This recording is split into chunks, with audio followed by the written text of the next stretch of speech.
शिरक का अड्डा है, तो रब करीम नाराज नहीं होता इन बातों से। हमें ख्याल करना चाहिए, अल्लाह से डरना चाहिए। इन चीजों से अजाब आता है और आ रहा है, अल्लाह ताला हमें महफूज फरमाए। अल्लाह हमें इससे, कौम लूत पे भी अजाब आया, हम जिन्स परस्ती, मर्द मर्दों से बदकारी करते हैं। हजरत नूह ने समझाया कि यह काम दुरुस्त फितरत के खिलाफ है, ये काम दुरुस्त नहीं। जब इंसान ये काम करता है तो जमीन और आसमान कांपते हैं। अब मैं कैसे खोल के बताऊं, मेरे पास आदादो शुमार है कि पाकिस्तान के अंदर इस काम की कैफियत क्या है और किस तरह करके लोग, मैं तो रोना रोता रहता हूं दाढ़ी का। लोग कई दफा कहते हैं हजरत साहब पहले भी आए थे तो दाढ़ी की बात, फिर भी आए तो दाढ़ी की बात, तो मैं रोना रोता हूं।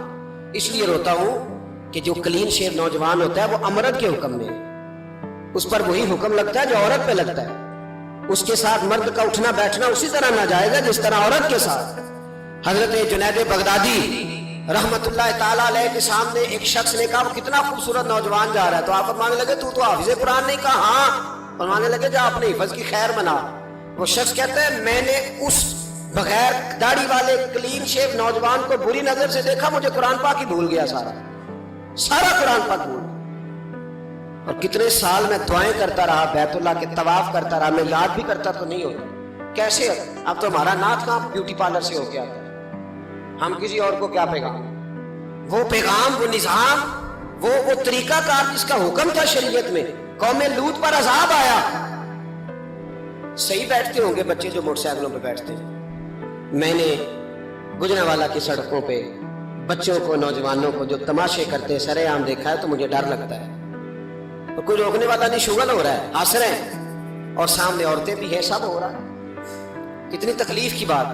हजरत नूह की कौम ये काम करती थी, कुरान पाक ने बयान किया है। हजरत नूह ने समझाया, फरमाया रब करीम ने तुम्हें अपनी ख्वाहिश पूरी करने के लिए जायज तरीका अता फरमाया, औरतों से निकाह करो और इस निकाह की बरकत से जो अल्लाह तुम्हें औलाद देगा उसको अल्लाह तबारक व तआला तुम्हारे लिए बाइसे बख्शिश भी फरमाएगा। लेकिन जब कौम न मानी तो जो कौम में लूत का अमल करे उसका इलाज कुरान ने बयान फरमाया कि आसमान से पत्थर बरसेंगे। फिर पत्थर बरसे और जिनके बड़े बड़े अच्छे दिमाग थे उनके दिमाग चकनाचूर कर दिए गए, तबाह कर दिए गए, उनके दिमाग जमीन पर बिछाड़ दिया गया। अल्लाह मोहलत देता है, लेकिन इसका मतलब ये नहीं कि इंसान तौबा ही न करे। हजरत शुएब अलैहिस्सलाम की कौम पर भी अज़ाब आया, इसलिए कि बददियानती करती थी, नाप तोल में कमी करती थी। मैंने कहा था शब कदर की रात कि ये कोई तमाशा है कि शब रात आई तो सारी रात रोते रहे, या अल्लाह माफ कर दे, या अल्लाह माफ कर दे, रो रो के चीखे मार मार रोए। शब कदर आई तो फिर चीखे मारी, सारी रात रोए। तो जिस बंदे का प्रोग्राम ही नहीं सवेरे बदलने का, दुकान पे बैठ के फिर वही नाप तोल में कमी, फिर वो अल्लाह ताला माफ करे। मैं एक मजमून पढ़ रहा था तो वो फूड के स्पेशल लोग में लिखा था मेहरबानी करो मिलावट ही अच्छी चीज की कर लो, मिर्च में केरी तो ना मिलाओ ईंटों की, वो तो बीमार करती है, वो तो खून की आंतों को रोक देती है।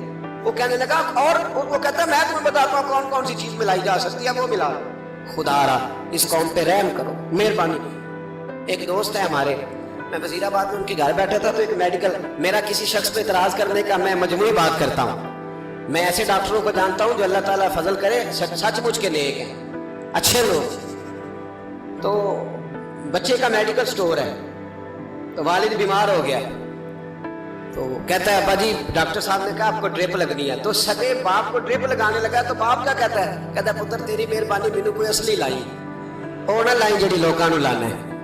अब वो प्यार से सुना रहा है बात। मैंने उसे कहा कि ये तो डूब मरने का मकाम है, डूब मरने का मकाम, कि जिस मुल्क के अंदर दवाई भी सही ना बिके, असली ना मिले दवाई भी, और फिर वो कौम कहे कि हमने तो पूरे रोजे रखे, हमने तो बड़ा सदका और खैरात किया, दवाई भी असल ना मिले। जनाब शुएब अलैहिस्सलाम की कौम नाप तोल में कमी करती थी, अल्लाह तबारक व तआला ने उन पर पता अज़ाब किस तरह का भेजा, शदीद गर्मी हुई। अल्लाह हमें महफूज फरमाए, सारे आमीन कह दिया। देखे कितना अच्छा मौसम कर दिया रब करीम, अल्लाह हमें महफूज फरमाए, अल्लाह रहमत फरमाए। शदीद गर्मी की लहर आई, बाहर इतनी गर्मी हुई कि लोग अपने घरों में घुस गए। जिस तरह सूरज की शुआएं घरों के अंदर दाखिल हो जाती है, इस तरह गर्मी की लहर अंदर दाखिल हुई। और जिस तरह किसी को आग लग जाए तो वो आदमी उछलता कूदता है ना, اس طرح یہ لوگ اچھلنے لگے اور اچھل کود کے مر گئے۔ جرم کیا تھا؟ ناپ تول میں کمی کرتے تھے۔ حضرت داؤد کی قوم بھی تباہ ہوئی۔ جرم کیا تھا؟ ہفتے والے دن مچھلیاں نہیں پکڑنی تو یہ پکڑتے تھے۔ حکم ہے نا مسلمان کو نماز کے ٹائم کوئی اور کام نہیں کرنا، نماز پڑھنی ہے۔ میرا خیال ہے مسلمان تو فٹافٹ آ جاتے ہیں، سارے پہنچ جاتے ہیں نا مسجدوں میں۔ ہلکا ہلکا بول رہے ہیں آپ، کیوں نہیں پہنچتے؟ اگر حضرت سیدنا، اور پتہ انہیں سزا کیا ملی؟ اللہ نے فرمایا اس ٹائم عبادت کرنی ہے، کام نہیں کرنا، وقت نہیں ہے کام کا۔ انہوں نے مچھلیاں پکڑی، 12,000 لوگ تھے۔ پتہ ہے مالک نے سزا کیا دی؟ بندر بنا دیا اللہ کریم۔ قرآن مجید کا پہلا سپارہ پڑھے، فَجَعَلْنَاهَا نَكَالًا لِمَا بَيْنَ يَدَيْهَا وَمَا خَلْفَهَا۔ اللہ فرماتے ہیں پچھلوں کے لیے بھی عبرت بنا دیا، بعد والوں کے لیے بھی عبرت، نشان عبرت بنا دیا۔ بندر بن گئے، اور جو ان کے دوست جو بچ گئے تھے ان کے پیر چومتے تھے، روتے تھے۔ 3 دن بندر بن کے زندہ رہے، پھر اللہ نے سب کو اجتماعی موت دے دی۔ تو اگر مسلمان سے اللہ کہے کہ نماز کے ٹائم کاروبار نہیں، جمعے کے ٹائم کاروبار، تو مسلمان کہتا ہے نہیں مجھے مہلت ملی ہوئی ہے۔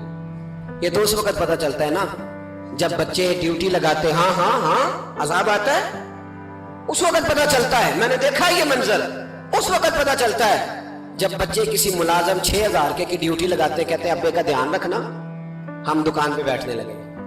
پھر اسے سمجھ آتی ہے اگر میں نماز کے ٹائم مسجد میں ہوتا تو آج میری اولاد میری خدمت میں ہوتی۔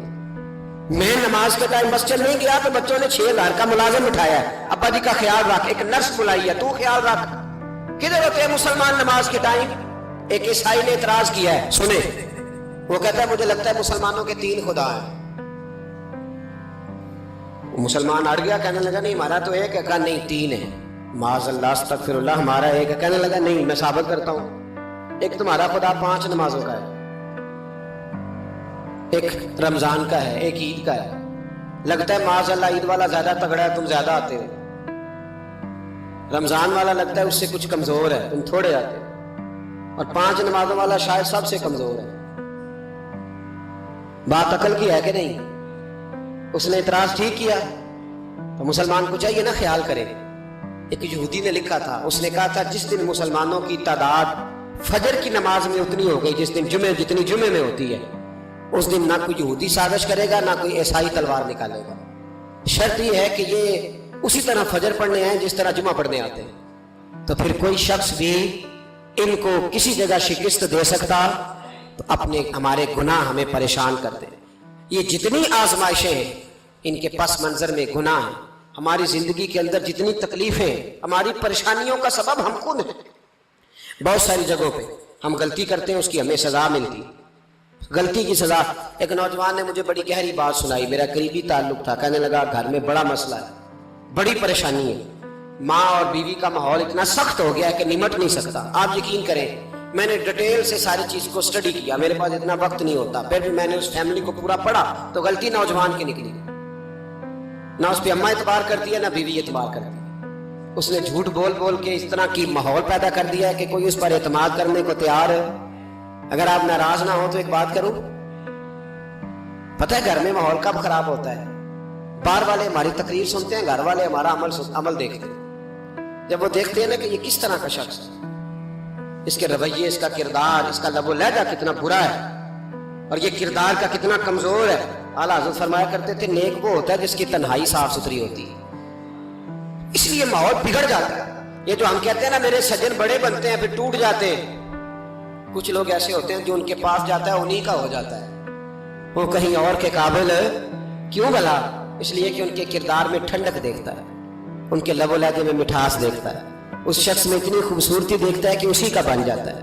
حضرت ابراہیم بن ادم کے پاس ایک نوجوان آیا، کہنے لگا میں گناہ کرنا چاہتا ہوں، فرمانے لگا بالکل کر، اللہ کا دیا ہوا